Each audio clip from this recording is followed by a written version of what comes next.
রাস্তাঘাটে দেখলে যাকে সবাই সালাম ঠোকে, সেই যে লোকটা লম্বা গড়ন, চেনেন নাকি ওকে?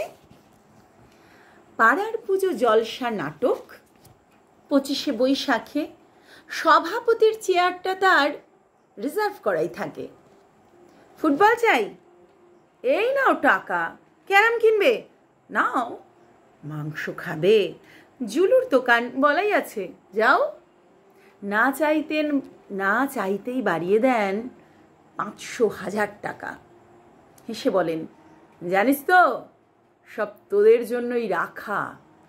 লোকের মুখে শুনছি তিনি বিখ্যাত কারবারি, সেই সুবাদে শহরে তার 27খানা বাড়ি। বিদ্যে বুদ্ধি লাভ কি শুনে? মারুন পেটে ঘুষি, ক অক্ষর গোমাংস আর ছাই ভস্য ভূষি।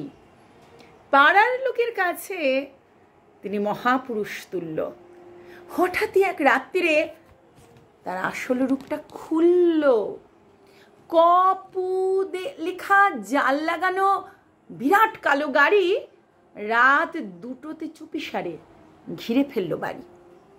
বাড়ির থেকে আর এক বাড়ি, উপায় তো নেই ফেরবার। পাড়ার মহাপুরুষ এখন জেরায় জেরায় জেরবার।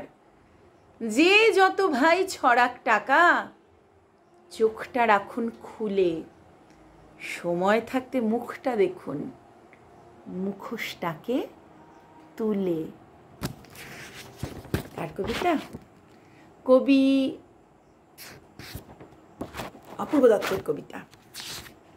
কবি অপূর্ব দত্তের কবিতা, মুখটা দেখুন।